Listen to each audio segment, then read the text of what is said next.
Hey, what's up, everyone? Hello. Welcome to Mile a Minute Movie Talk, episode, let's say 12. 12, I think, is correct. The running Meanwhile, gag of Mile a Lucas is Minute Movie going Talk to. does not know how to look up their episodes before, and we just guess, and it's a 50-50 if we're right. We're just constantly running a mile a minute, so we don't have time for that. Yeah, we don't have time to look up our YouTube channel. Well, Yes, Lucas. 12. Oh, okay. So, episode 12, your host, Dylan, aka Dyligent Picks, and Lucas of Ligure Films. We are here Hello. to. Hello, Lucas. We are here to talk about movies that we saw in November of 2023. Yeah. Yes. As we did with October, we watched a lot in November, and we're kind of just going through this real quick, and then we kind of end up getting with the modern films. Yeah. Do we say, in movies that are coming out right now. So yeah, there's a lot of stuff we saw last month that's buzzing around, still in theaters. Yes. In our kind of early mid-December vibes. Yeah. So, Lucas, since you've seen more movies than me this month, how about you start? Yeah, so funny enough, I didn't watch a movie for like the first 4 days of November, but I ended up watching 24 total. So that's the same thing I did. I waited until the 5th. So I went to that was mine. So essentially what happened was I went to LA for a music festival. Shout out Sway Fest, Shoegaze Festival. And while down there, I got to see a showing of The Killers of the Flower Moon. Just actually Killers of the Flower Moon, not the. And I got it was downtown, and the author of the book was there for a little bit, so that was cool. Oh, did you get to meet the author? I didn't. I had to go to the music festival after, so he did a Q&A, but there was a meet and greet after I didn't go to because I was going to go see music. Nice. Well, we both saw. That was great, obviously, but yes, we both saw it actually this month. What did you think of it? I really liked it. It's very downer in the end, obviously, just based on the subject matter, and there's gripes with telling the story of this through the white perspective, and through Leonardo DiCaprio's perspective, because he's not a good person in the film, and he's just not a good person in general who he's representing. And I think that's the best that you could do with this in what Martin Scorsese's doing, especially adapting the material that is. He's adapting it from the accounts of this, and you can't really tell an Osage story from the Osage perspective unless you're Osage yourself or part of that community.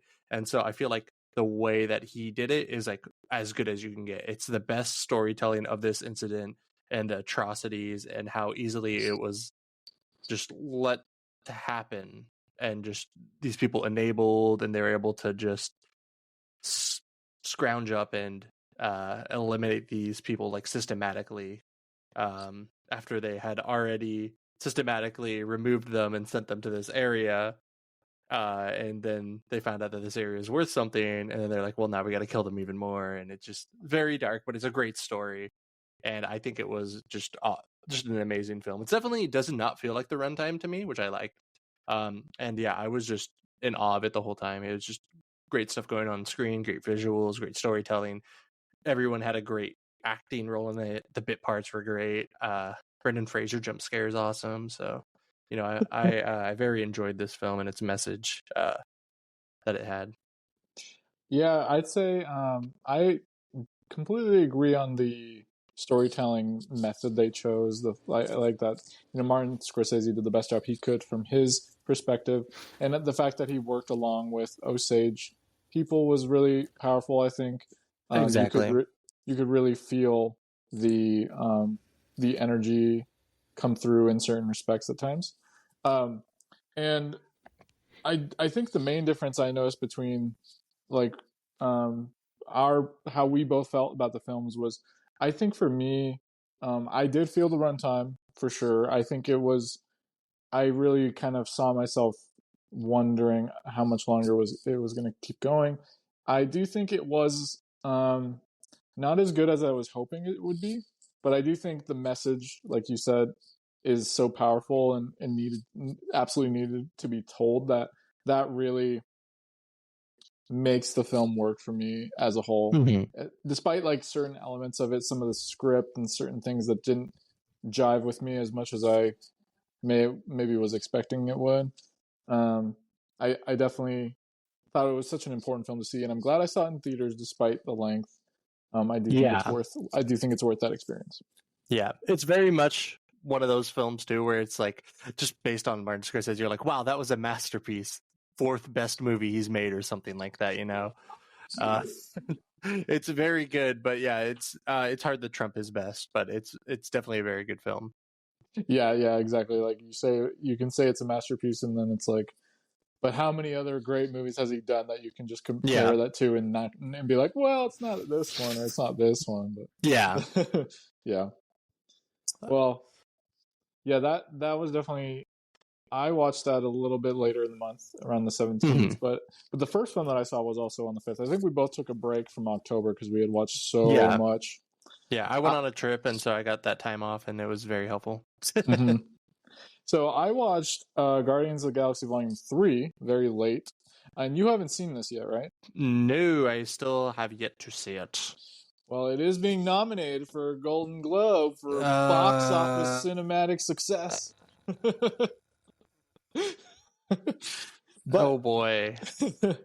I will tell you, of all the Marvel films that came out this year, this is probably easily the best one, and Oh that's yeah, coming. I want to watch it. It's just I don't have the strive yet to watch it. The Yeah, drive. and I hear you. And this is coming from someone who's not the biggest Guardians of the Galaxy fan, not a super diehard Marvel fan by any means. Didn't even see Ant-Man and the Wasp or whatever Quantumania. And what's the newest one? The Marvels. Haven't Marvels. seen every Marvel film, Hmm. but this to me was my favorite Guardians of the Galaxy film. Not the biggest fans of the first two. I do appreciate them. I think they're fun. But this one I thought had the most depth. It had a very good emotional story, particularly with Rocket Raccoon. I loved everything about how they did that. Some of it was really actually hard to watch, like and pretty sad. And but the story as a whole I thought worked really well. Just a great overall good time and a nice surprise and kind of a nice, bookend to the Guardians of James Gunn's world Hmm. um, perspective. So yeah, Yeah. that's how I feel about that one. That definitely recommend it. I think you should try to see it. It's not one you got to run out the gate, but Yeah. definitely make time someday. Yeah. One day, I think I'll probably watch it soon, probably before the Globes. But uh, what did I watch next? Let's see. Lords of the Ring. Ooh, Fellowship of the Ring. So yeah. I started watching those extended edition, and very good. Obviously, I don't think there's much else that needs to be said except it's just great fantasy, peak like just epic, like modern epic. It's insane what um Peter Jackson was able to do. And the first one is just pulls you in so hard, and you just get so interested in the story and the characters, and it's amazing. I hadn't seen them since I was like a kid, and I know they're definitely one that long overdue for a watch. I had bought the 3-pack of the extended edition on Blu-ray, and so I've been holding on to that for a while, and like now I'm like I'll finally watch these. But yeah, just freaking great, just so great. And uh, it was funny because we were started watching another Peter Jackson movie, and we're like, how did he somehow get from this to this in 10 years? And it's it's Hmm. it's a funny story if you look it up, just like how he was able to get into these large franchises from kind of just doing schlocky horror and Yeah, maybe a thriller sprinkled in there. So it's just a great film. Obviously, if you haven't seen it, definitely watch it. But yeah, most people probably have seen it. yeah. Most people have seen Lord of the Rings, Fellowship of the Ring, but I do know Yeah. some people who haven't. Yeah. I won't call them out because I don't want them Mhm. getting sent some hate mail. No, um, but yeah, I recently watched that. I want to say last year, within a year or two, Yeah. and I watched the 4K the extended editions with our buddy Aaron. Shout out Mhm. to Aaron, Shout out, Aaron. and and he is like the massive Lord of the Rings fan in my friend group, and that's like the only way to watch them. So that was my first time viewing the extended cuts, and although I appreciate them and think the extended cuts are amazing in their own right, I'm still a theatrical guy. I don't need all that extra stuff. There's a reason it got cut. I'm fine with that. Mm-hmm. It adds a whole nother layer to the storytelling and then the richness. But when I want to watch a movie, I generally want to just get everything I truly need and not the stuff that's left on the chopping board, you know. Mm-hmm. But that being said, yeah, Lord of the Rings, Fellowship of the Ring, my favorite of the franchise, of the series.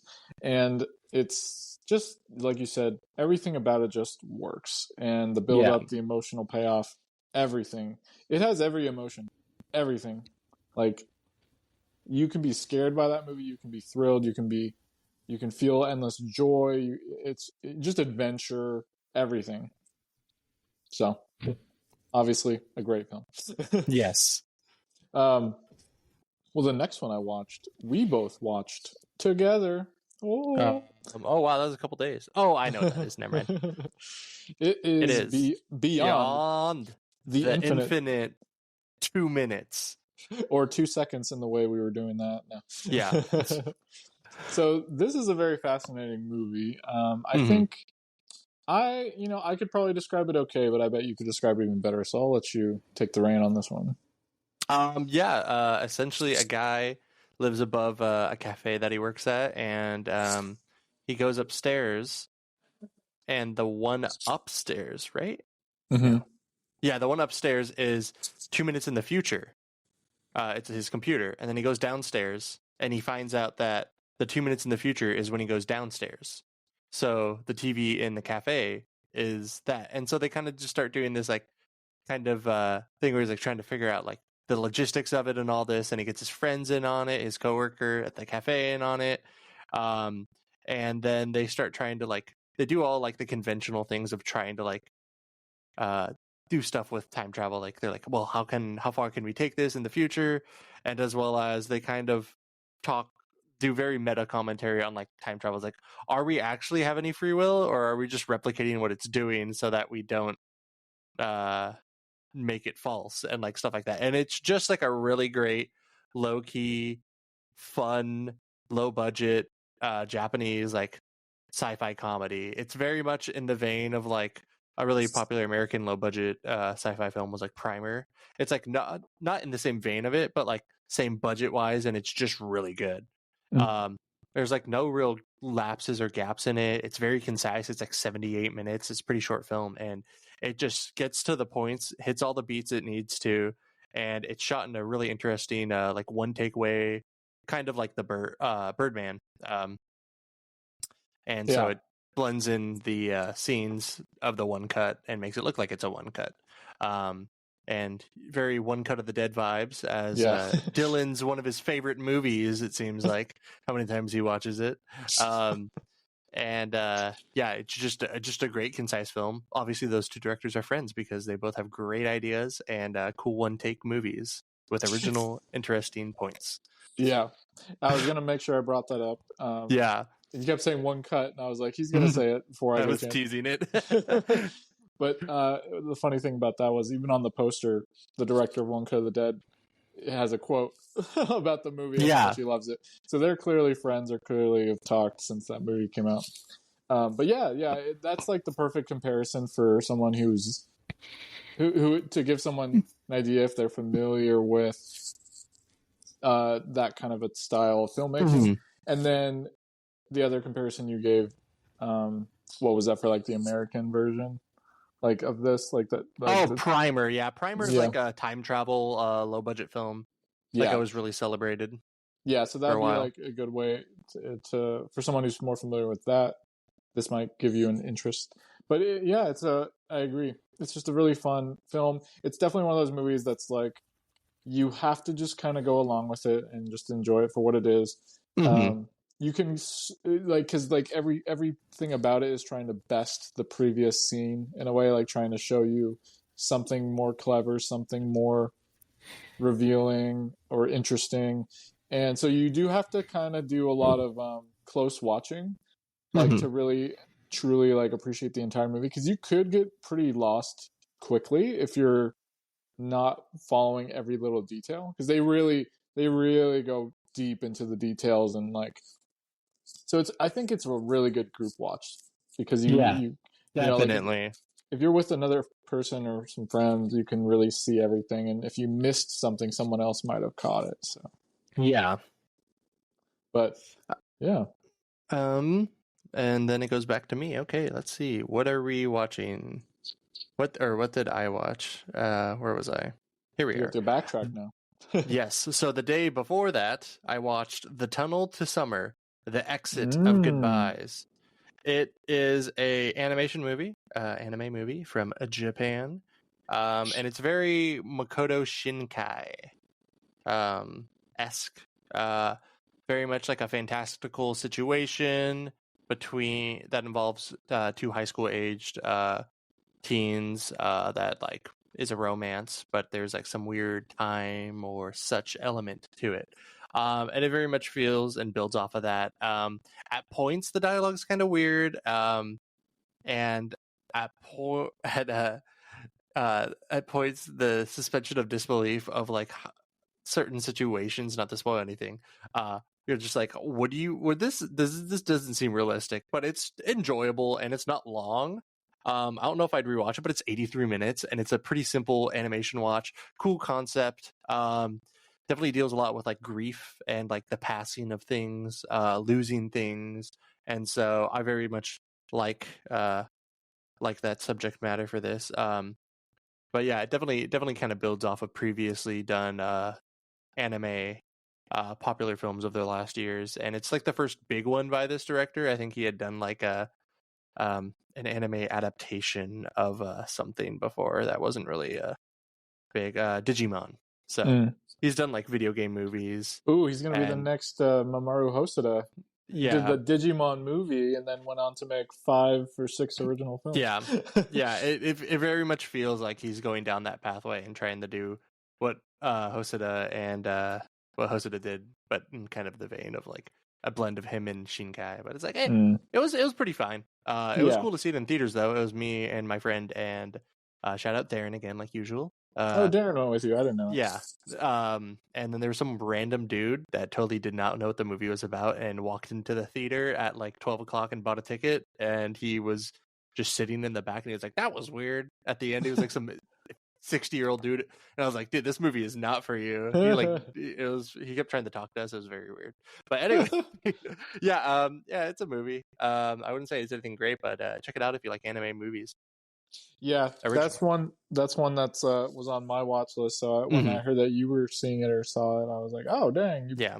beat me to the punch. And then I definitely want to check it out, but it's one that I think like it's not on the, like, I watch so much anime like per year that I try to at this point I sort of have to like like decide, oh, is this the one I can maybe wait on buying? Mhm. Not only that, but I think it's already sold out like everywhere on the Blu-ray. But Oh, that's I funny. definitely will eventually check it out. But I've seen plenty of those like just mid-tier anime films where it's like, yeah, it's a good one watch, and that was fun. Yeah, yeah, it definitely fits that it's what 83 minutes. So Yeah. if it was any longer, I'd be mad. Well, Um, the next movie that we watched together, Ooh, Phantom of the Paradise. I Ooh, picked this movie. It was a movie night between us, and because we watched Beyond the Infinite 2 minutes first, and then I was like, let's watch this movie, and we what a watched it. combo. Yes, a very interesting combo. Phantom of the Paradise is one of my favorite movies, top 100, I would say. Um, and I love Brian De Palma's early work. Mm. One of my favorite directors. I like a lot of his films are in my top 100. Phantom of the Paradise is just awesome, musical, but it's just so weird, very weird. Yeah. There's a lot of pieces going on there, a lot of stuff. And it's funny because it's another one of those movies that like partially Star Wars might have taken Mm-hmm. from. Mm-hmm. You're right. Speaking of Phantasm, this one, yeah, 2 movies with Fant or in the title. yeah, yeah. William Finney's character Winslow is kind of like gets rebuilt like Darth Vader and kind of looks like him, and he also looks like a character in Berserk as well. So kind of a very much a cult film. It has become a cult film. It's been remastered for a reason. It's a very interesting film, very fun film. It has Jessica Harper in it as well. If you've seen Suspiria original, um, and yeah, I love this. It's just a fun watch. The music's great. Paul Williams wrote it and is in the movie as the villain. So it's like such a campy film. It's Yeah. hilariously done. Yeah, no, I had a good time with this one. I really wasn't sure what to expect. I didn't even put it Mm-hmm. together before watching it that it's sort of a play on Phantom of the Opera, and but musical. And well, I guess there is the musical version, but you know what I'm saying. Yeah. And the I think over time I've started to become a bit more fond of this film now that I've like thought it over a little bit more and kind of like the things that stick with me, like you were saying with the semi Star Wars inspired, or too soon to be inspired Star Wars stuff. Yeah. And the fact that we read up on how like Lucas and the director De Palma were like best friends and all that, so Yeah. or good friends. So Yeah. yeah, it's just like there's something about the look of this movie that I really liked and stood out to me. Like it obviously has like that lower budget, but like the production design is also incredible too for what they could do. And yeah, definitely just one of those weird movies that you gotta just experience and um, just kind of just give a chance and see how you feel about it afterwards, because it's kind of Yeah. like it's not one of those movies you can really just have an opinion on like instantly. You have to like sit with it because it's so out there. Mm-hmm. I found out about it at my video store. I forget, someone requested it in, and I watched it. I put it on the TV, and I was like, "This is crazy." Then I went home and watched it, and I was like, "Wow, that was crazy." And then yeah, I've liked it more. I rewatched it. You just kind of notice more things going on. My favorite scene is when they literally brick up a man in a room. It's just so comedic. Just like Oh he yeah. hires a masonry crew to brick a guy up in a room so he has to write songs for the rest of his life. It's just weird little campy stuff like that. It's so hilarious in this film. Yeah, campy is definitely a good word to Yeah. describe it. Well, what Um was on your list next? so that would skip the next two, obviously. I watched then Beyond the Infinite Two Nights, Phantom of the Paradise, and then I went and worked the next day and I watched in a hotel The Killer. I don't know if you've Oh, seen that. I was gonna say I haven't seen it, but when you first mentioned Killers of the Flower Moon, you said The Killers. Like, there's just, Yeah. I was like, you had a hard time with that because of The Yeah. Killer. Yeah, so The Killer, not as good as the Killer by a better director who has done such films as Hard John Boiled, Woo. John Woo. The Killer was good. It was it's kind of like this dude who thinks he's this really methodic, uh, cool, calculated killer, hitman, and he's kind of going through all that, and then he literally f's up the first time you see him do anything, and then he has like this kind of loser interior monologue, and he just listens to the Smiths a lot, and he kind of just feels like one of those jaded, kind of like outcast guys. You're like, oh, you're not really cool. You just think you're cool. And it's kind of like a study of that character in society. And it's pretty interesting. I liked it. It was just kind of a trip watching it. You're just seeing it go through all the motions and everything. It was pretty cool. But yeah, I don't know. I don't know how much I'd like it on a rewatch. I think I'd like the dialogue more. The inner monologue, some people think is annoying, and I feel like that's justified. But I think it fits his character in the film very well. Just because he kind of just seems like a loser. And I like love that aspect about him. Like, you're like, I would not want to be around this person in real life because they seem insufferable.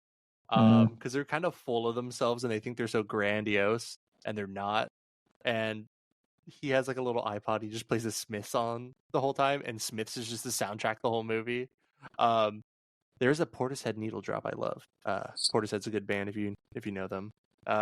And yeah, really great set pieces. Kind of Hitman-esque at points, the video game. And I really liked it. So it's fun first watch. What's a needle drop? Like that means like they literally drop the needle for a vinyl, or it's just like It's a phrase when like a movie just like straight up just drops a song on you. And so he goes into a house that's been raided, and then Portishead is just playing, and he's like, "Oh, that's cool." oh yeah.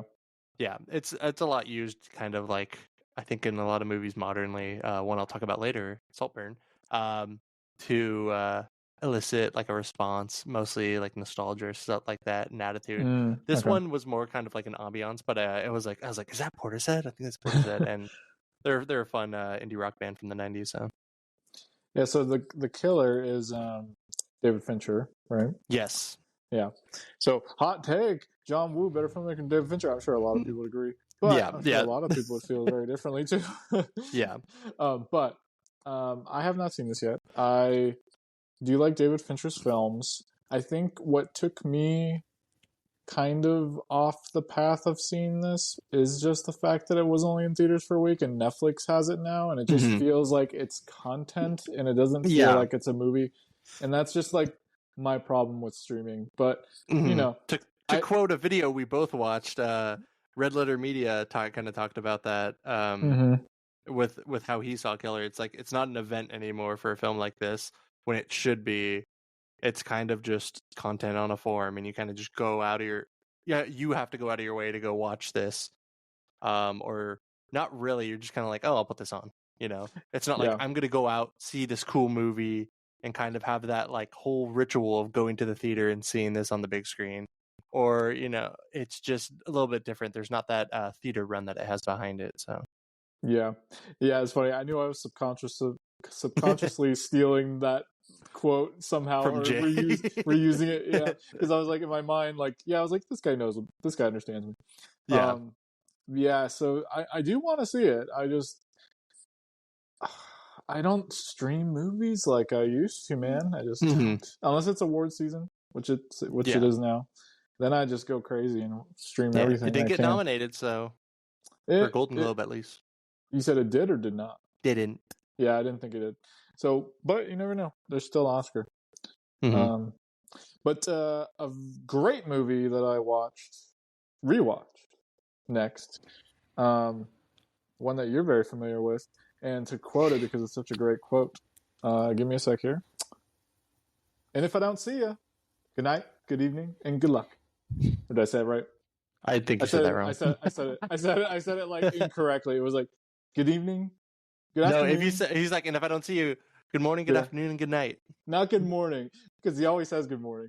Oh So yeah, it's, and if I don't see you, good afternoon, good evening, and good night. and good There we go. night. There you go. Yeah, There we go. we both fucked it up. So We figured it out. All right, through so friendship. hopefully that gave you enough time to guess the movie we were quoting. But that would be The Truman Show, one of the best movies of all time, maybe Yeah, yeah, definitely one of the best like top heartwarming, 250. like humanistic films, I would say. Yeah, Jim Carrey, 1998. I hadn't seen this movie in so long. I don't even remember. It's probably high school.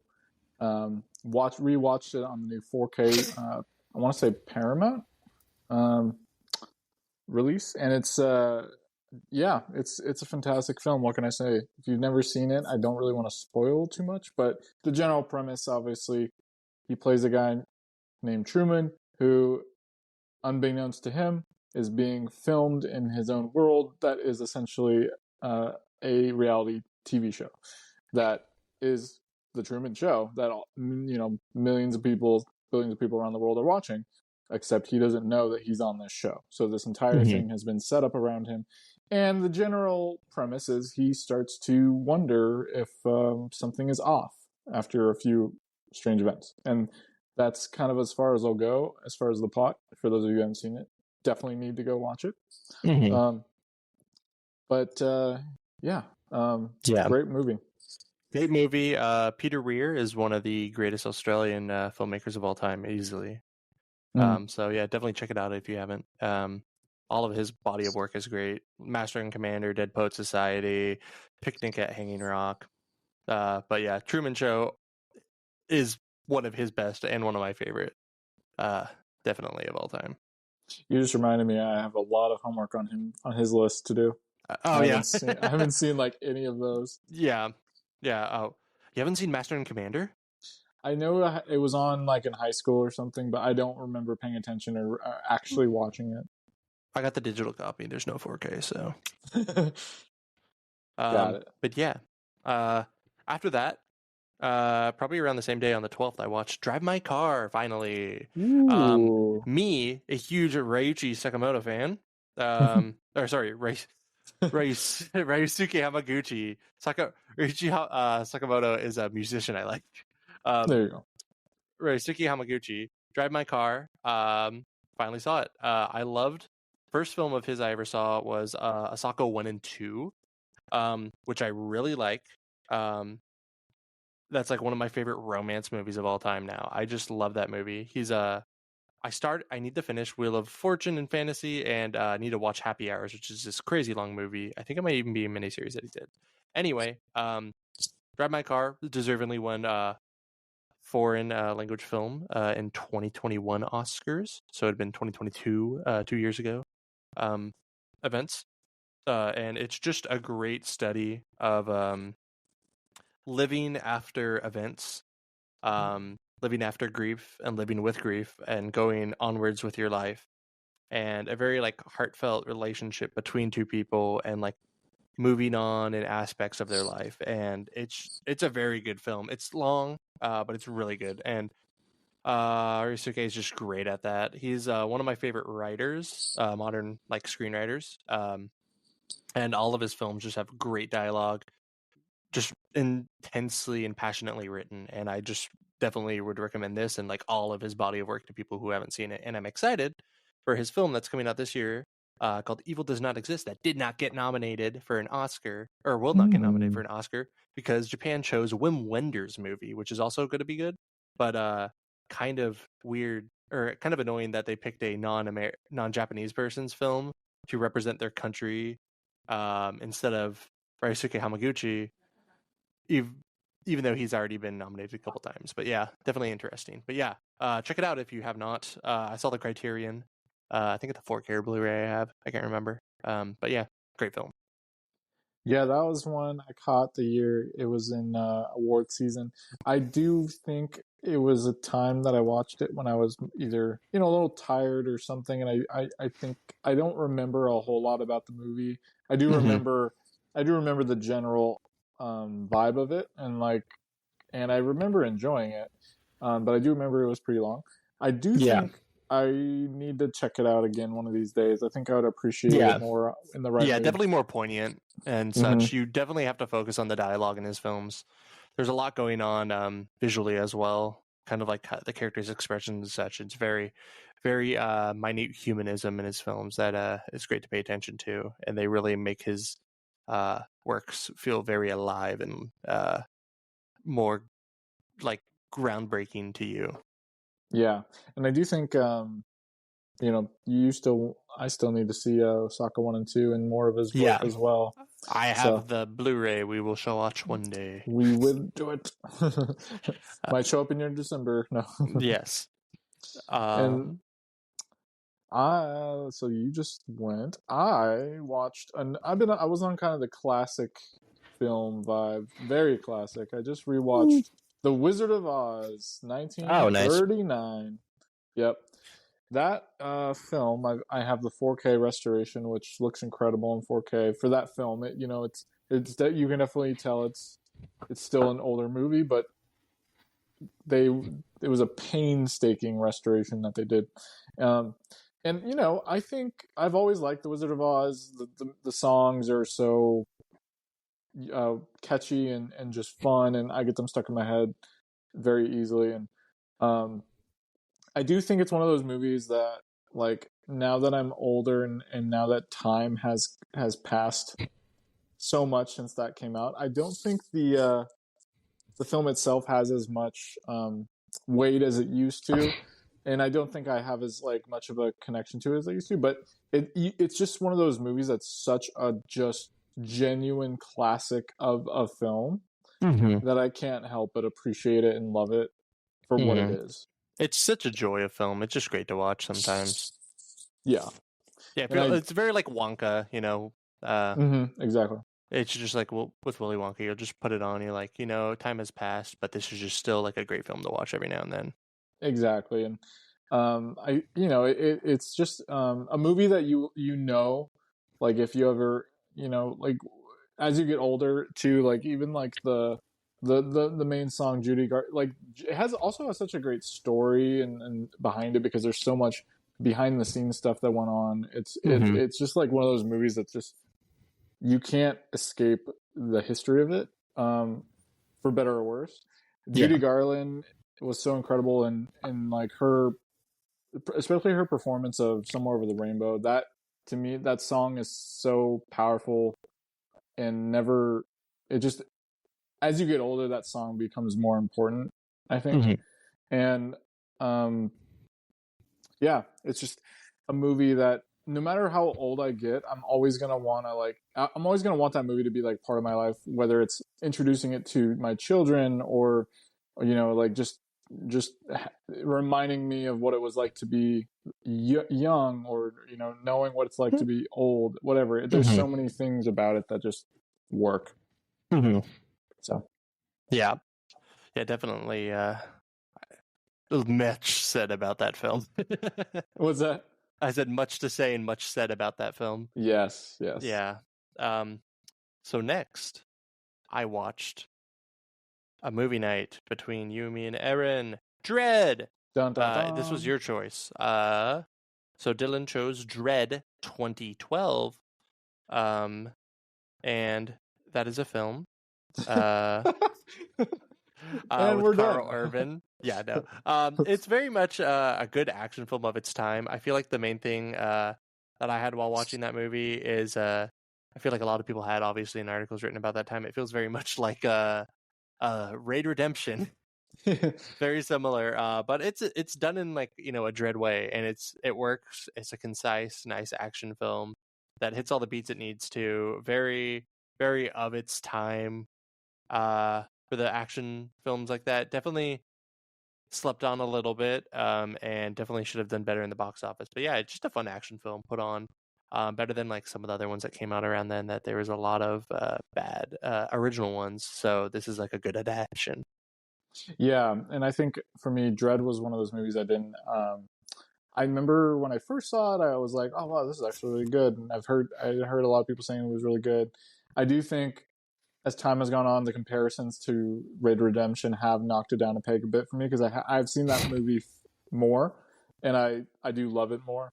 I do think Dread on its own is just a really fun like B movie level type Mm-hmm. movie with plenty of great one liners and action and lots of guns and bullets, and just it's just a fun time.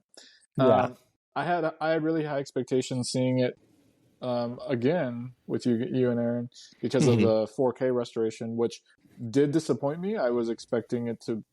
There were certain things I guess I remembered about the movie that I thought were going to look insane, and I was like, "Oh, okay, cool, looks fine." And Yeah. the general look of the film to me did not really translate that well to 4K, or it just wasn't the best transfer. But that being said, definitely an underrated film that probably should have gotten a sequel, but because it was so poorly, like Received and it viewed. wasn't poorly received. What am I trying to say? It was well received. It was not seen. Mm-hmm. That was the problem. It didn't get the marketing was so Yeah. bad for the film. Completely mismarketed it in terms of the way the trailer depicted what the film was supposed to be, that no one cared to see the movie. So the few who Yeah. did were like, what the hell? This movie's great. Yeah. So anyway, yeah, Dread's a fun time. But one film that I liked even more than Dread, which we watched immediately after Oh, that night, was a film that Lucas actually bought for me for my birthday. huzzah! A Blind Buy, Escape Yes, from New I had York. seen it. Of I course. love it. Carpenter is king.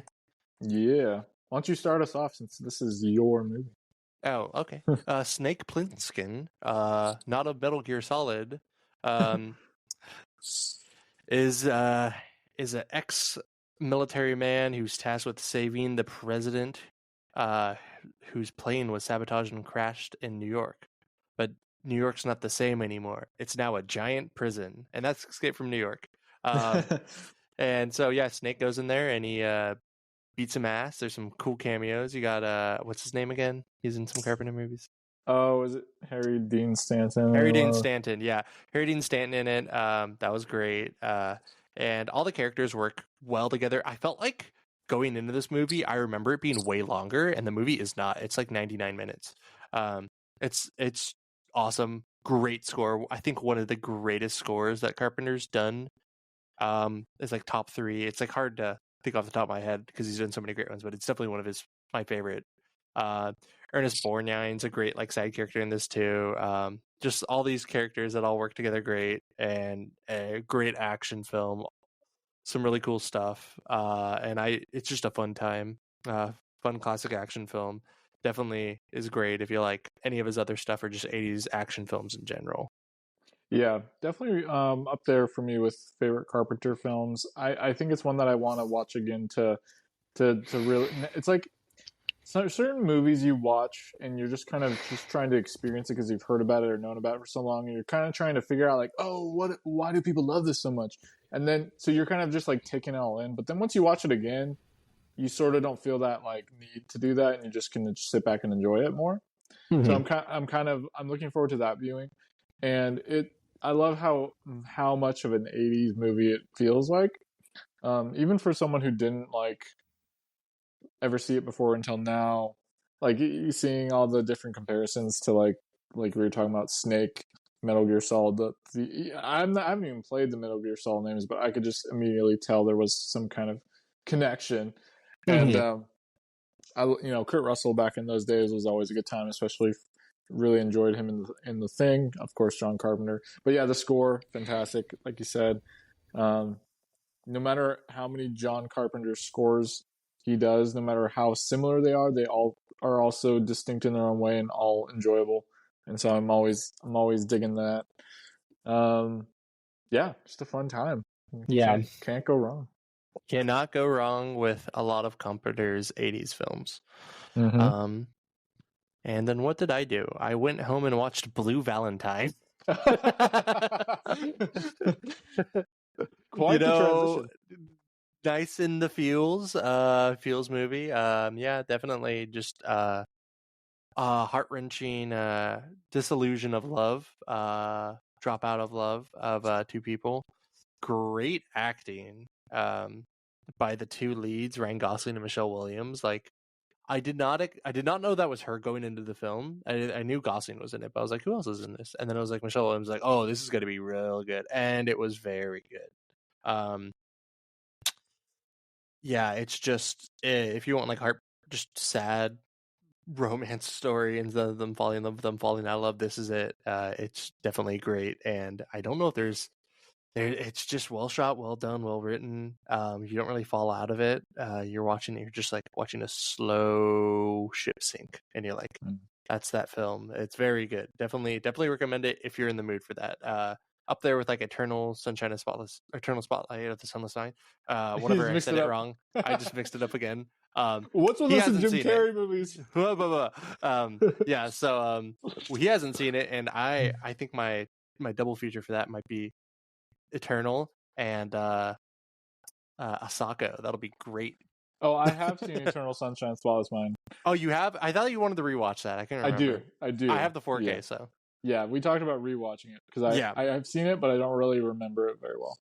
Mm-hmm. But yeah, to add on to Blue Valentine, which I have not seen, I have always wanted to see it, but again, like you were saying, it is one of those mood movies and timing movies. There's a lot of reasons one would want to watch that film, so it's like I'm trying to find like when's the right timing for me to check it out. I do love the cast, obviously. It sounds from everything you're saying, it just really sounds like a simple story just told really well, like Yeah. and just told done really well. And the way you were talking about it made me kind of think about like Past Lives, even though it's a very different movie, but Mm-hmm. like but that movie is like so beautifully done Yeah. and simple. Yeah, very similar vibes.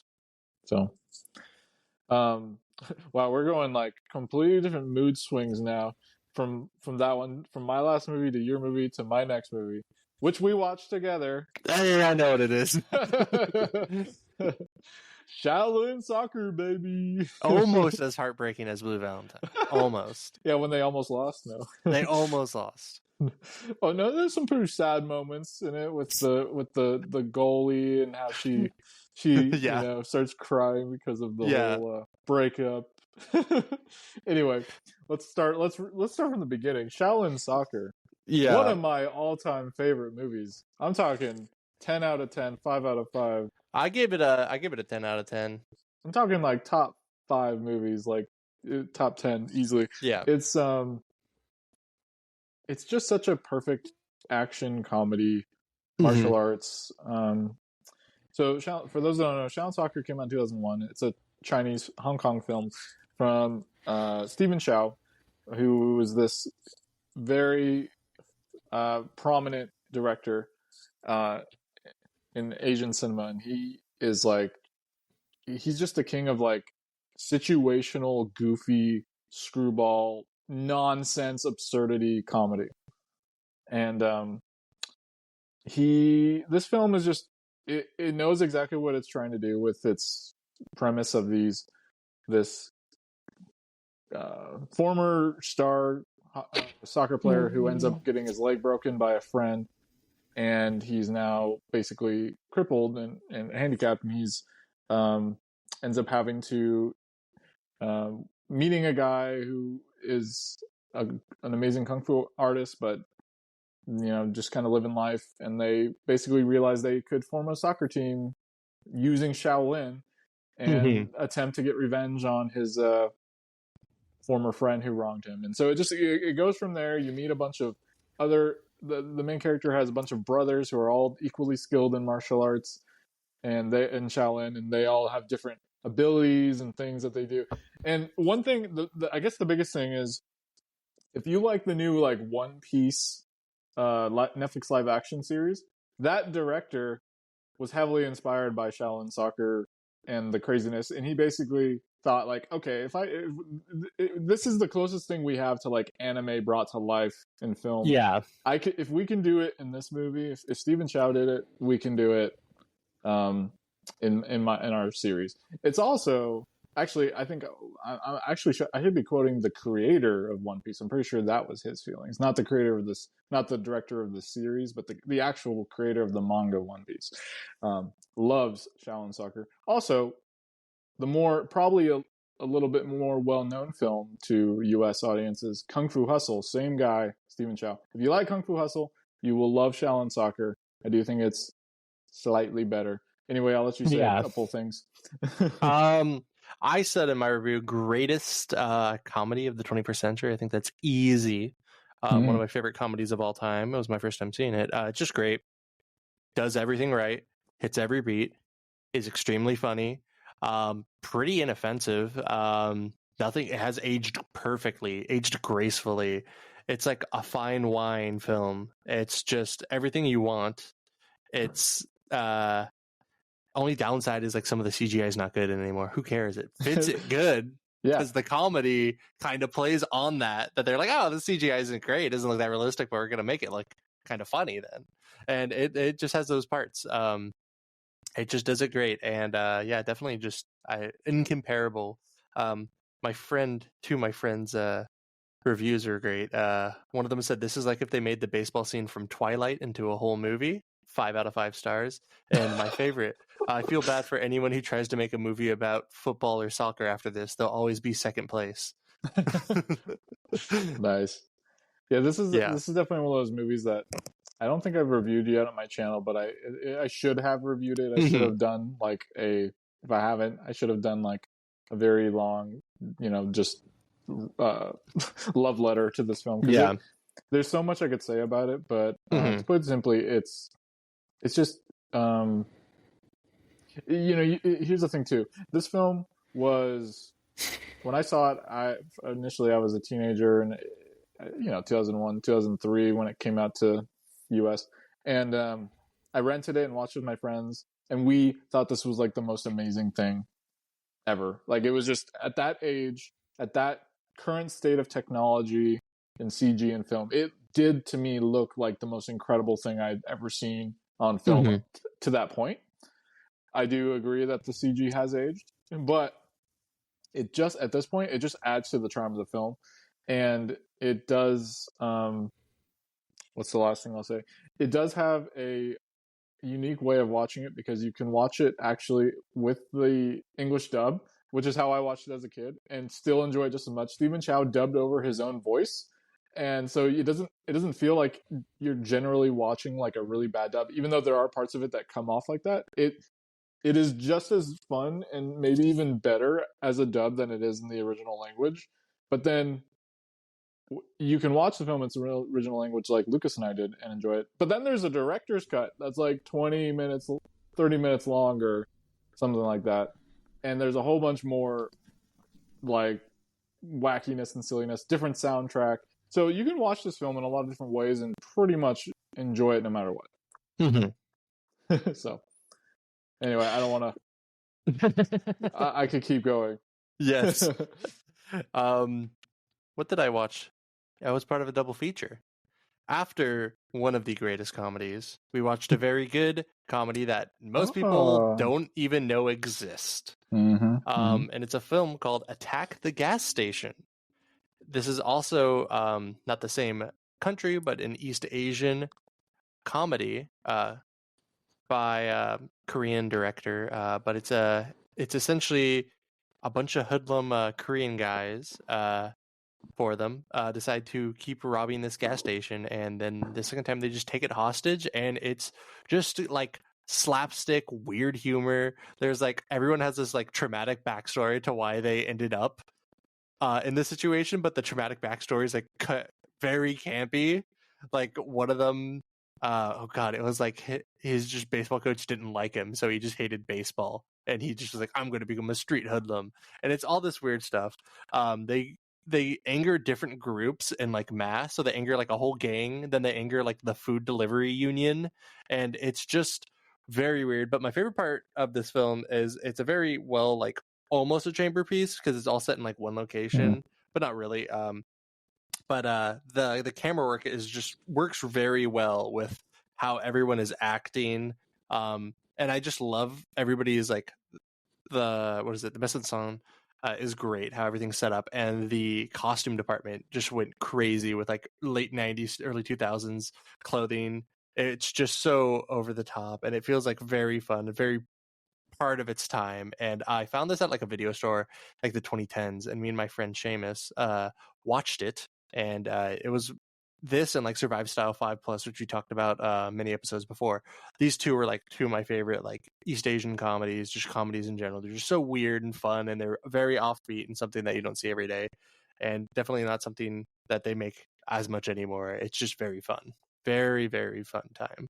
Yeah, this is one that the more I think about it too, the more I reminisce about it fondly, and it's just such a unique like storytelling, like to just have these guys like show up at this gas station and just I do enjoy the story, how they all have a different flashback reason why they are the way they are, and you see like there's sorry if you already mentioned it, but the issue with one of the guys who he keeps punishing a bunch of these people by, it's like this Korean punishment where like people have to basically balance themselves with their head on the floor and putting like almost all of their weight, so it looks like they're all about to like break their neck, and it's just like, oh my god, like like I could never imagine ever having to do that as a punishment. And but then you see a flashback as to why he does it so much. So learning those things and like seeing all that stuff is so fun. Yeah, I love the costumes. The really funny. Definitely one that I'm eager to rewatch. Yeah, definitely. It this is a film that very much wants to get me into the film distribution industry, because I want to buy the rights to this and give it a Blu-ray. Because the only way you can watch this, I have a DVD. I forgot it, so we watched it in like 5 parts on YouTube, and it's just like it's a DVD quality. It's like this needs a nice little cleanup. You just want to see everything. It's shot very nice. I think it looks like it's shot on film, or very because it just looks really fun. It just looks so good. It's just a fun looking comedy, and they don't make comedies that have like a little bit of character in the cinematography anymore. And the camera like drifts, and you like feel like you're part of the scenes, and it's just so nice. There's all these weird Dutch angles that they do. They're just having fun, and it's like it was so popular. It got a sequel in Korea. So which I haven't seen. I heard great things about, but there's not that many people that have seen either of them. So, yeah, definitely out there, but It is really definitely would recommend. it is really cool and surprising that it actually did get a sequel though, because that's like how little we know about it here in the States and how little it's been, mentioned or talked about. I think that's another reason why it's I liked it so much, because I feel like it was like, how did I not know about this? It's one of those movies. Hmm. Yeah, it's definitely like one of those ones that you could really only find just like around in existence, just like going around everyday life. Yeah. Um. Well, there were no leftovers with this next film. Oh, I think some of you might know what we're referring to if you're familiar with the yes. tagline. But Lucas and I went and saw this in theaters with a couple of people. We saw that with Darren and Aaron. We saw Thanksgiving, which Eli Roth, got to give him credit. My new favorite Eli Roth film. That's not saying a whole lot, but I did Yes. enjoy it. I did enjoy it quite a bit. It felt, I think you described it as Scream Light. Yeah, very, very Scream light. It does what it needs to do, and at points it's very campy for the reason that they're going for like an overstatement of the point that they're making, and they're doing it in like a kind of a comedically violent way. The gore is great. Characters are pretty fun. There's like a lot of TikTok people in it, which is kind of funny. But yeah, I enjoyed it. I was pleasantly surprised. It was getting good reviews, and we're like, let's go see this. And then we watched it, and we're like, oh hey, that was pretty good. All of us that watched it, weren't huge Eli Roth fans and wouldn't say we liked any of his previous films. Um, they're not great. They're movies, but they're not. They're just there. And this one actually felt like it was decently well done, and I enjoyed it. Yeah. Yeah, it's like I don't have a whole lot to say about it, but it's Mhm. just one of those movies that like I could see myself revisiting it from time to time on around Yeah. Thanksgiving.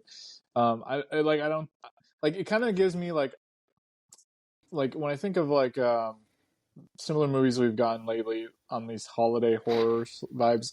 It gives me kind of that Violent Night feel where like I might watch it every other year, once in a while, because it's just fun. It's a fun time that's poking fun at a holiday situation, and this one I think um, definitely had more enjoyable characters than I was expecting. Usually, I Mhm. expect in a slasher just like cannon fodder with like complete one dimension, nothing of real value. And there were a few characters like I think I might be butchering the line now, but one of my favorite lines when the movie was about a character named his name is Scuba, Mhm. and all his friends call him Scooby, and I think they were like, "Why do they call you?" Like, why do they call you Scuba? You're like, Mhm. or because my last name is Diving, right? And Yeah, he and says, they're like, "What's your first name?" and then what's his actual first name? It's like something really dumb. Yeah, I want to see if I can pull it up. It's like an old white person's name, and they're like, "Oh, like no Winston or wonder." something.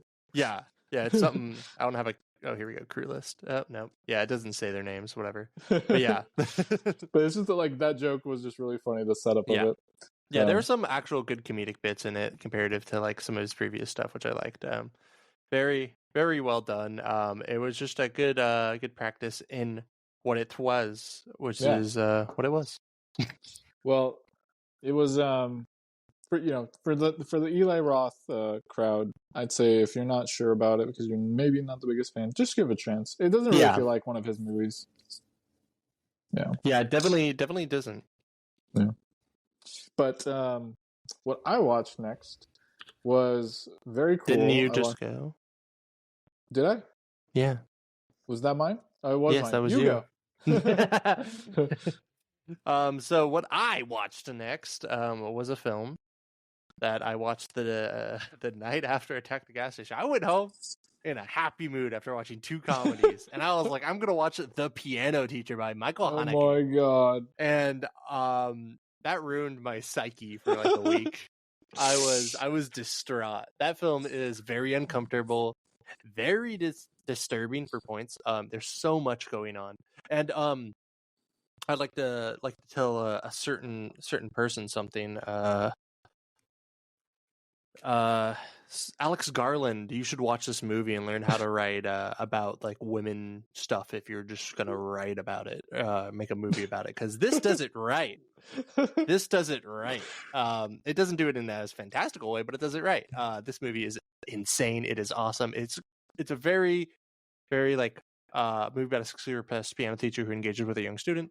Very much about has a very much it's a feminist viewpoint of women's wants and kind of how women's are perceived in things that they want. Because she wants things to go a certain way, and the man in the relationship, the dynamic isn't there.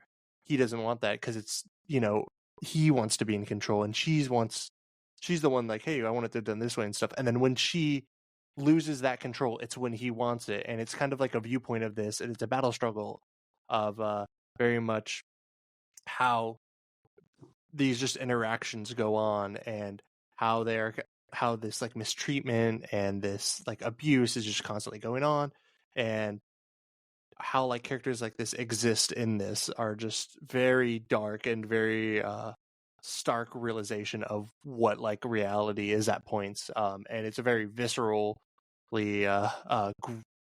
unnerving at points film for points and important reasons, and not to give any spoilers away, but yeah, it's very, very insane.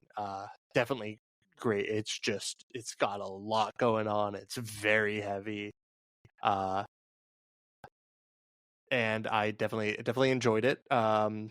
In a sense that I appreciated it. I wouldn't say I enjoyed it in like this is You something admired I'd the want to film. rewatch, but it's very much has a great message, and it's very much has all these things going on that just come out with this you really feel like you're like watching something, and you're really like wow, this is just what he is saying is like amazing, and the way he's showing it is just so moving to the point that it needs to be. You admired it more than you liked it, kind of, Yeah, I would to say I still quote the. liked it. It's not really that. It's I don't know if I'd rewatch it knowing what going in at points. Um Yeah. like there's parts I just don't, you're like, I know Yeah. what's gonna happen and I don't want to see this again, but I would rewatch the film down the road. It just I don't want to rewatch it anytime soon. It's nice to Yeah. like brood on a film like this. Like certain films need to brood in you. They need to sit around and just kind of stir in your head. You don't need to keep going back to them unless you Yeah. really need to. But this is definitely one that you just keep going back to those moments, those quotes, what they're saying to each other, about their interactions and how they are represented is just great. Yeah, definitely great. And it was a good primer for the movie I watched after that, which I'll get to after Dylan. Oh. Well, yeah, I haven't seen that movie, but you've definitely piqued my interest. Um, but one film that I watched, which is actually technically a live performance, I watched Spirited Away live on stage, the Oh, film, cool.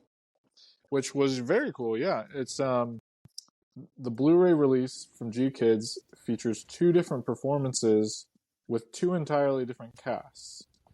So I think I only watched one. I don't think it's like, I'm pretty sure it's like the same show, but just completely different people.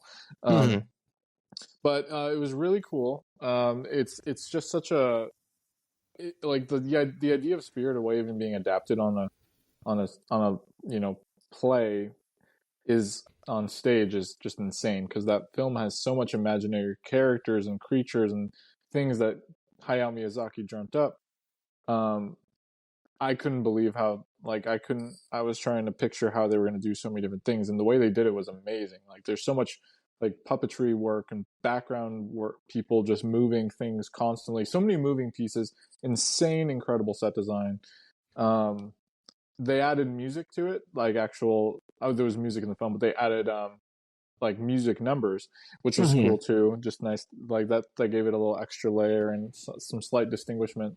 But no, incredibly filmed too for a stage play. Like, kind of like the Hamilton's live action version. They show you all the real key things you need to see, like the way they did the camera angles and close ups.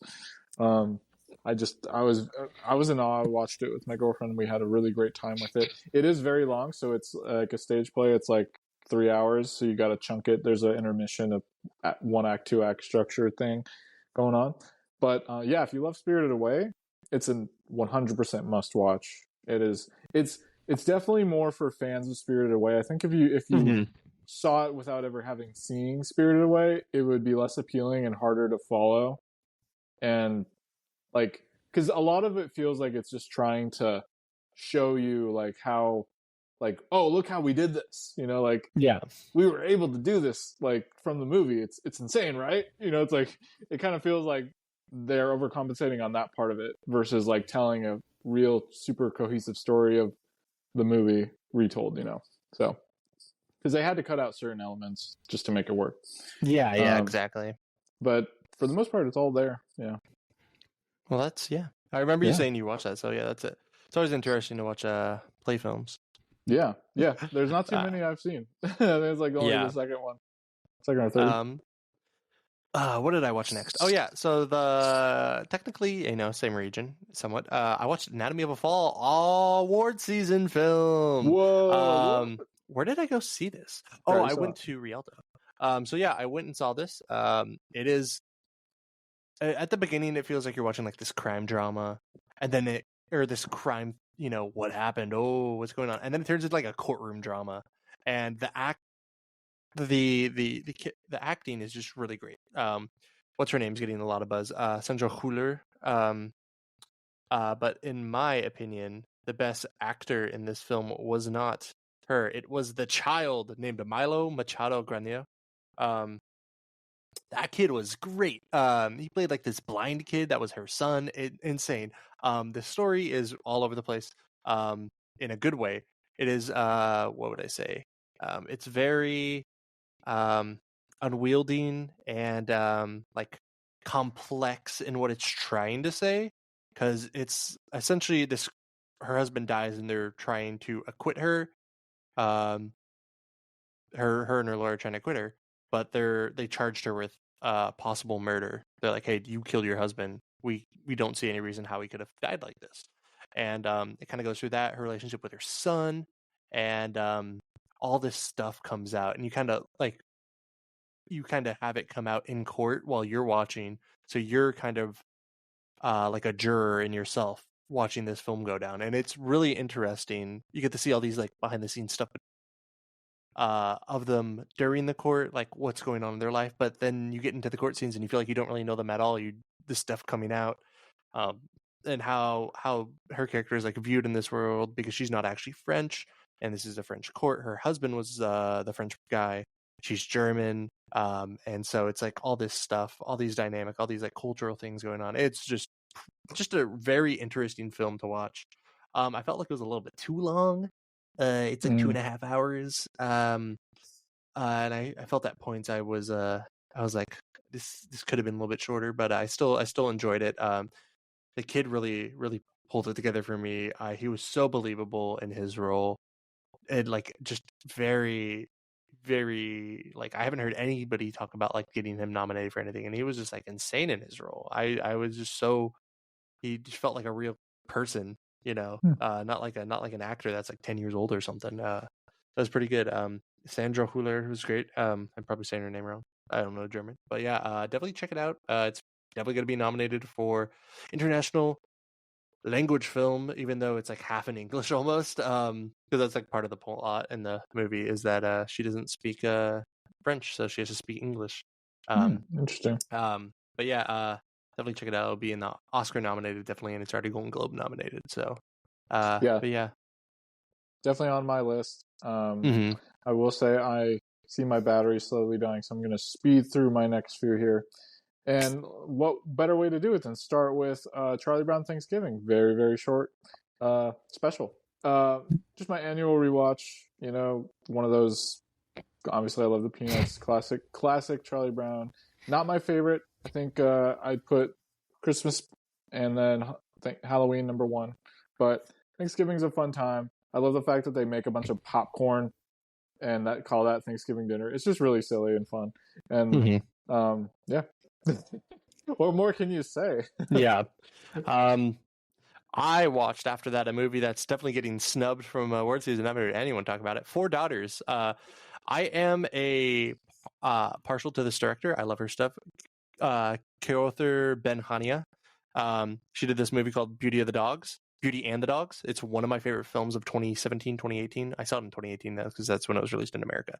Anyway, she got nominated before for a movie called The Man Who Sold His Skin. This movie is a partial documentary, mostly documentary, but essentially this mother's had two eldest daughters were radicalized by ISIS, and the director Hania, she hires two actresses to play her older daughters, with her two daughters who she still has, and they reenact like their childhood and all the points leading up to when they left, when they were radicalized, and it's very interesting. It's like a point of view you don't really see about like this whole radicalization of this area, because Tunisia, where it takes place, is kind of like a little bit further away from this, and how they saw like ISIS and ISIL differently than the region where it actually was in like Syria and such. And so it's really interesting how they like have the reenact stuff, and then they have these actors come in so they don't have to do like the really hard scenes, is really interesting. It's such a unique way to tell a story. And then you realize like, oh, hey, they're like 10 years younger when this is supposed to be happening. And these feel like they're supposed to be adults because these are such adult topics, but these were children that didn't know anything better and they weren't actually doing anything wrong. But their mother had this preconceived notion just about how their culture is and how their religion reacts to young women. And it's very interesting. It's a very, very, very engrossing film. You just see a lot of angles you haven't seen before. And I was really surprised by it. And it's not getting nominated for anything. It should be for documentary, in my opinion.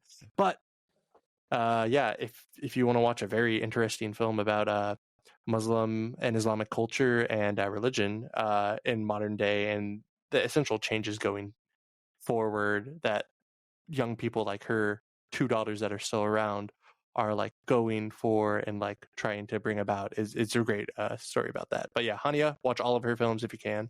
I think Beauty and the Dogs and this are better than her one that was actually nominated for, which is kind of funny. No. Yeah, that sounds really fascinating. Yeah, that's one I haven't heard too much about. Yeah, I got to see it in theaters. Oh, very nice. weird. Yeah, it was like me and two old people. Nice. Well, I rewatched The Last Duel with Aaron. Ooh, still haven't seen it. What? Yep. I thought you watched it. Nope. Oh.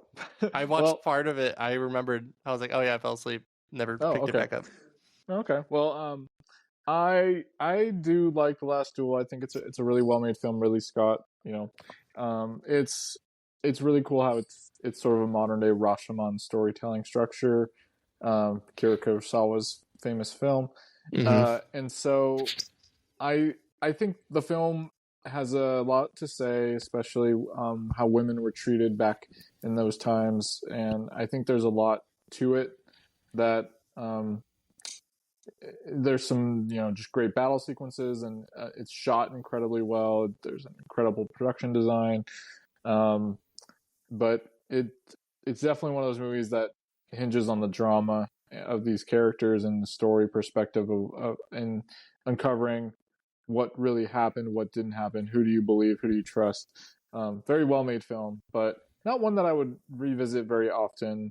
Just kind of like one of those, you said, like with that previous film you mentioned, that you just kind of want to let it brew and maybe wait and see it again one day when you're in the right mood, because there is some stuff in it that's hard to watch too. So. Yeah. Oh boy, I'm at 3%. Go charge your phone. I got a lot more left to remember. I can't. So what are we gonna do? We're gonna keep going. Oh, okay. Well, I got like 8 films left, so anyway, we can cut that part out. Okay. So next, I watched Existence. Cronenberg. I like Cronenberg. Papa Cronenberg, not Baby Cronenberg. We talked about Baby Cronenberg last time. Papa Cronenberg. He did this film called Existence. I like it. The premise is cool. It's like about video games, and like they have like these weird like fleshy body horror video game things. Obviously, you can like connect it straight into your spine. Crazy cast. It's got Jennifer Jason Leigh, Jude Law, Willem Dafoe, Christopher Eccleston, like Sarah Polley, all these like actors that pretty interesting film. But yeah, I didn't attach to it that well, but I really liked it. Thought it was pretty good. There was pretty interesting storytelling. it kind of slows down that part. It gets very dialogue heavy, and you're not as interested in the dialogue. I felt like the could have been more visually striking for what it's about, but I definitely did enjoy it. But yeah, I don't know how often I'd rewatch it. I know some people really like this one by him. It's has a lot more dedicated fans than some other ones. But yeah, I wasn't as much into it as I have been in previous films of his that I have seen, even though this one I felt I might have inflated it just based on its description going in, because it very much has a lot of things and people that I like, and it didn't really feel like it hit those beats that I felt like it wanted it to. Okay, interesting. I watched Ready Player One. Woo! Steven Spielberg's hack era. Oh, when he was bad, and he made the post as well. No. Ready Player One was fun. I enjoy it. It's a movie. There's a lot of callbacks to things that I love. There's some great anime references to Akira and Cowboy Bebop. There's Gundam. There's an amazing sequence where they go to The Shining, the set of the Overlook. Yeah, that's like my favorite part of that film. I think personally, it's like Member Berries. If you ever saw that South Park episode, the movie. And I hate any piece of media that turns Iron Giant into a weapon, which is like the complete opposite about what the film is about, where it's like, oh, look, he has big weapon. He's crazy. And then that's just him in this movie. And it's like, I get what they're going for, but it's like, it's a very much brain turn off movie. And you just watch stuff and you're like, oh, this is fun. Yeah. It's very much my glowing review of it. Yeah. I think it's definitely one of those movies that, I don't know. Like, I enjoyed it so much when I saw it in theaters, but there's certain elements to it that just don't work as well. They have there's like the world of the Oasis that's really amazing. Like the on the level of like an Avatar film in terms of how incredible it looks, and then you go back to the real world and everything there just feels kind of meh. Like it's supposed to, but you know what I mean? Like it's very much a movie about video games written and made by people who have never played modern video games. Like there's a lot of stuff, if you think about it, is just terrible. It just doesn't really make any sense. And like Olivia Cook's character, who's like, I'm terrible and ugly, you'll never like me, and then you see her and she just has like a little scar on her face, and it's like, that was like this whole plot point, really. It's just like little bits like that just pile up for me in this film, and I can't like, I really liked it when I saw it in theaters, and I rewatched it like once since then. I was just like, oh, I don't like this. Yeah, I don't. It's very much a grandiose spectacle you'll see in theater, and then if you see it anywhere else, it's kind of like popcorn background film that I don't want to think about. Yeah, I could see that. I think it's definitely worth seeing once and like trying to catch all the interesting references. But beyond that, yeah, I feel it. Yeah. I'll knock out two of our movies right now. Dun, dun, dun. Southland Tales. Ooh, whoa, transition. Oh, this is a heavy. I'm gonna try to talk as little as I can about this movie because this can be. I don't know what to say. I mean, obviously, if you've seen this film, you've seen this film. It is something. It is. I know I liked watching it. It is just so much going on. There's just. It's like a chimichanga. It is like someone took a movie and deep fried it and had all these ideas in it, and they put it all together and they made it, and it's just so much is going on, and it's like a movie that feels like you're supposed to be under the influence when you watch it, and then you have to watch it sober after as well. It's just insane. You have to watch it. I think you have to watch this film if you're over the age of 18, because it's just crazy. 16. It's just got so much going on, and there's like so many messages it's going on, very poignant messages, especially nowadays, aged gracefully in what it's trying to say, but the way it's telling its story is so weird and so crazy.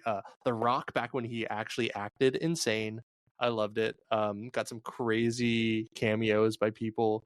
It's just all over the place. It's by the same director as I should have started off with this, but the same director as Johnny Darko. And he hasn't really made a movie since. He did make The Box, but yeah, he It's just crazy. I don't want to talk about any of the plot. It's all over the place. I mean, not all over the place. It's very convoluted as well.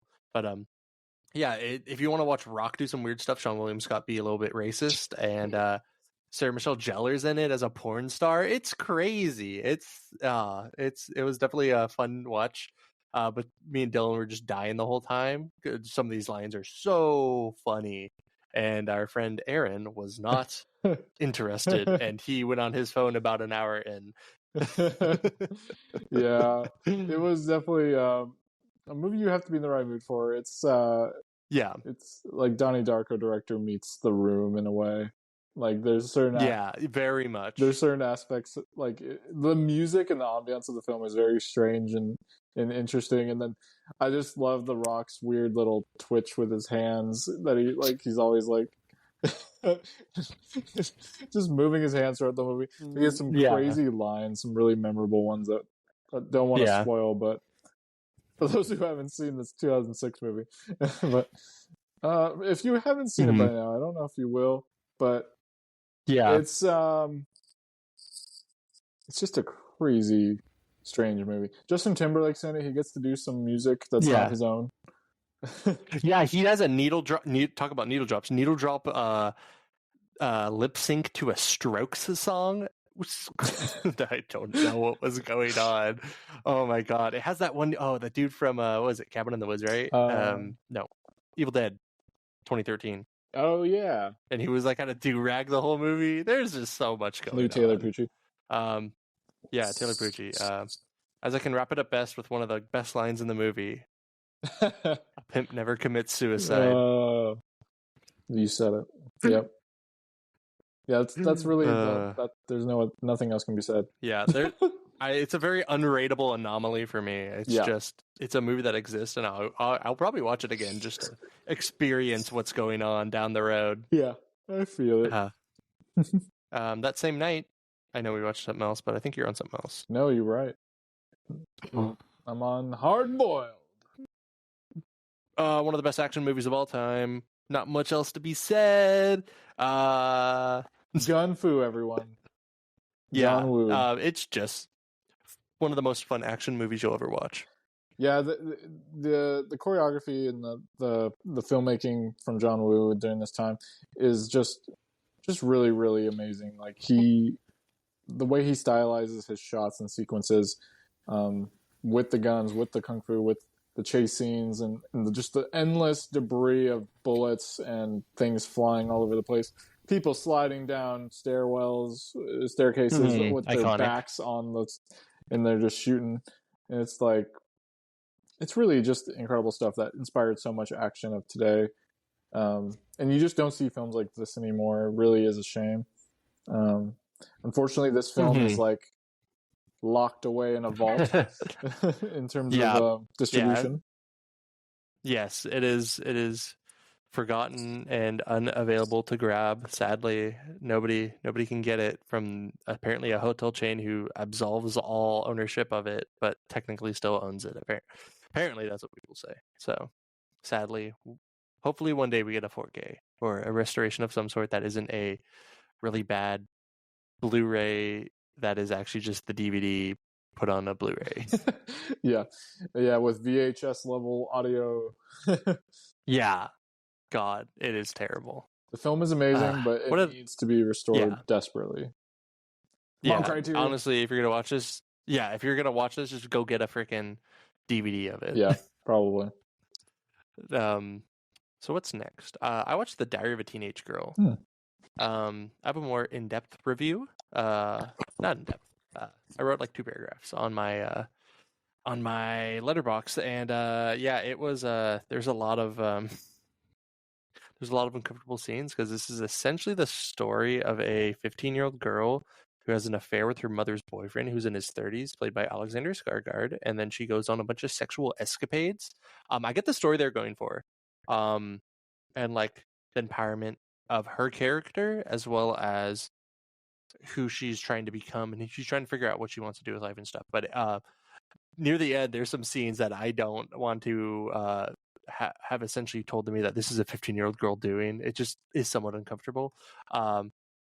But I did like the film, and it's really cool, like visualization of like the era that it's set in the 70s and such, and it has like a good ending, a happy ending for that character. So that is good. But I wasn't as big of a fan of this film as some people have been, but I feel like my perspective is skewed just because I was never a teenage girl as well. That's fair. Yeah, that's a film that I am not very familiar with. Yeah, it has a pretty notable cast. What was it called? Diary of a Teenage Girl? Yeah, Diary of a Teenage Girl. It came out in 2015. Alexander Skarsgård, Kristen Wiig are like the two other leads. Okay.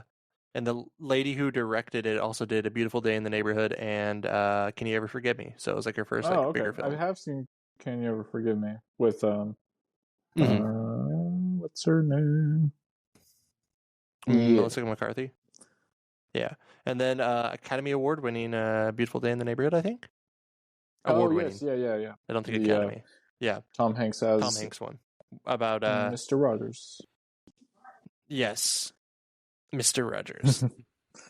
Well, my final film of the November was Speed with Keanu Reeves and Jeff Daniels and starts with Sandra Bullock.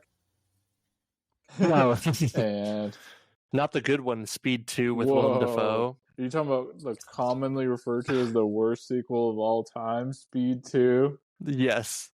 The one that got Keanu Reeves partially blacklisted from Hollywood for a little bit. He wasn't in that one.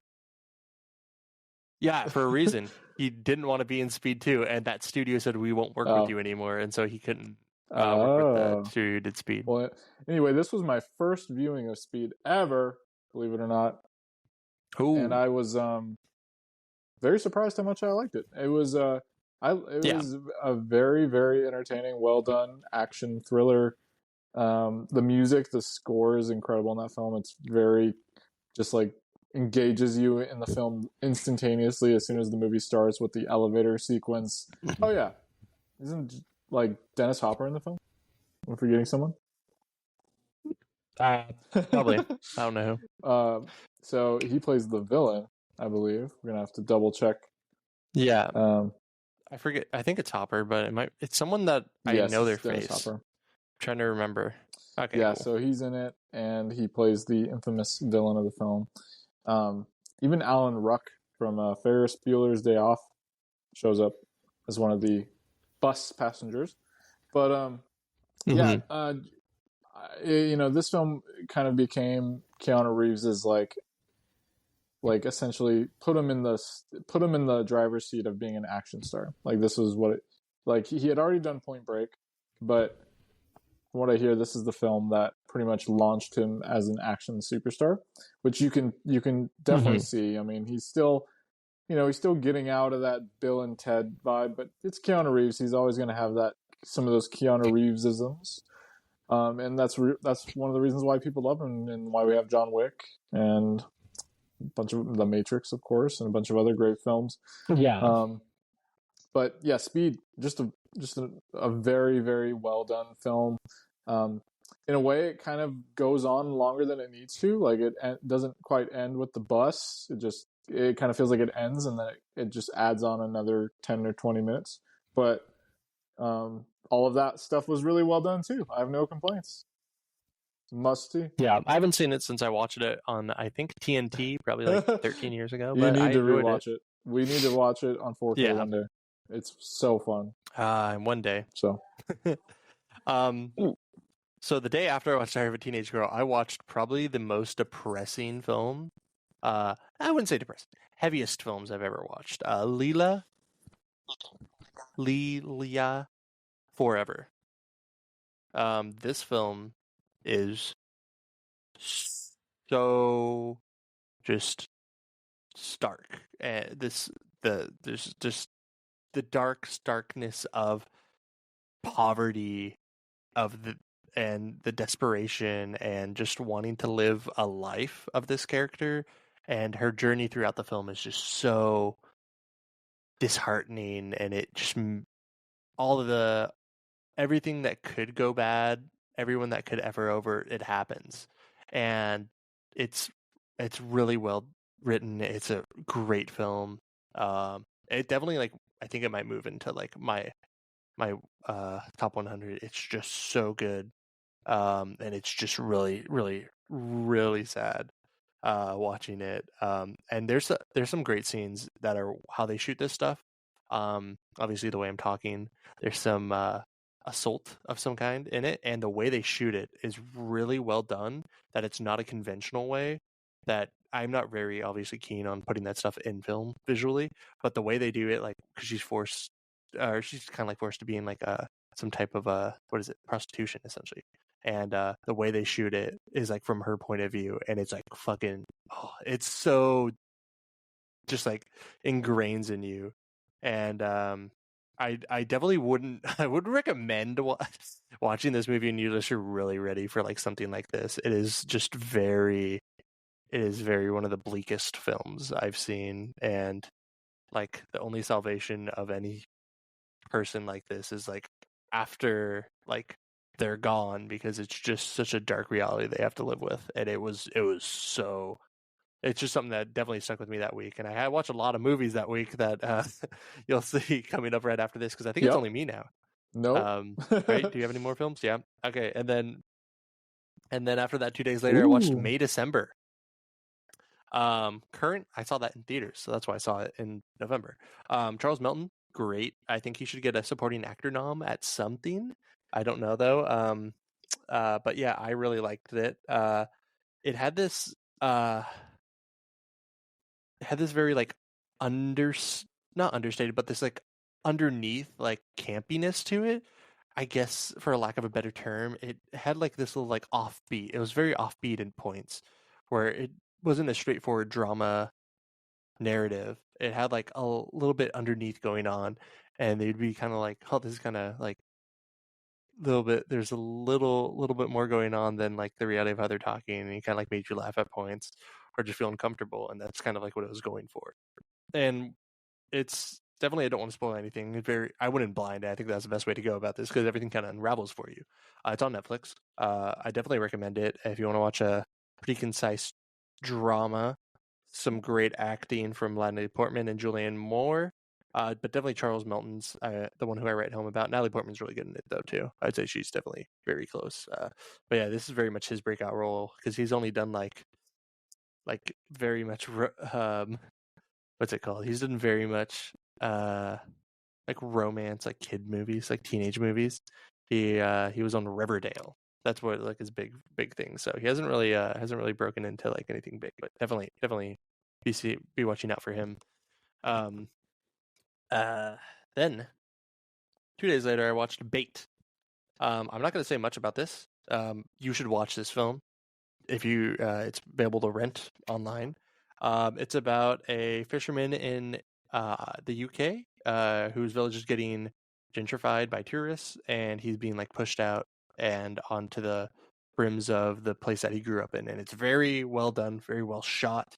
There's just some beautiful shots in this. It's shot in like 16 millimeter, and it's very grainy, very it feels very much like a lower budget film that you'd see back in like the 70s, and that's what it is. Kind of like going for this very like gritty look to it, and it's well written. Everyone's pretty good actor, and everything is like very believable. It's just so well done for such a low budget movie from this like very up and coming director. He did Ennis Main, which came out this year, and it's been, that one kind of got more mixed reviews, but this one is just so good, and I really like this. Mark Jenkin. I definitely can't wait for more of his films. But yeah, this is one I would definitely recommend. It's not that long too. It's like just under 90 minutes, and it's such a treat of a drama that has a really poignant message. I really enjoyed it. And then this one I'm going to talk very quick about, because I feel like you're going to watch it eventually. Saltburn. I can't not hear you. Oh, yeah, Saltburn. Saltburn is a film that I have very mixed feelings about, because there's scenes I really don't like in it and I don't think are good.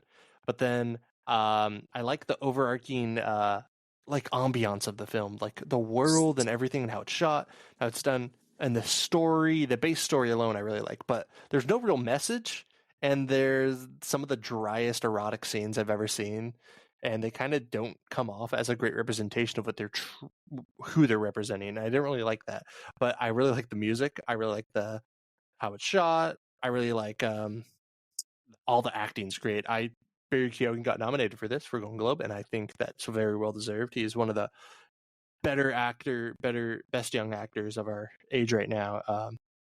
There are better films, I think, that deal with the subject. Teorama is one I saw in junior college that I really liked. That's very similar. This one had some weird scenes, very weird scenes that kind of felt like they were just there to be weird. But I think you should watch it once and see how you feel. I feel like if I watch it again, I'll like it less. But I did enjoy it, and to a degree. And I think the ending is one of my favorite.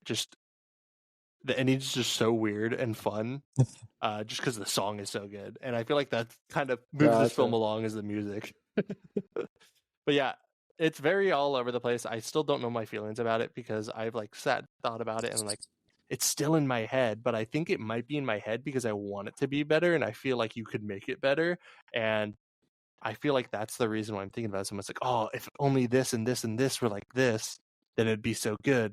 Well, why can't someone do that? Or like, why could I try to do a different representation of certain things, and that it was trying to go for, and like actually make it good? And I don't know how I really feel about it. It's like going back and forth. And I don't know. I don't know if that's good or bad, but yeah, definitely check it out. I'd say definitely check it out if you can.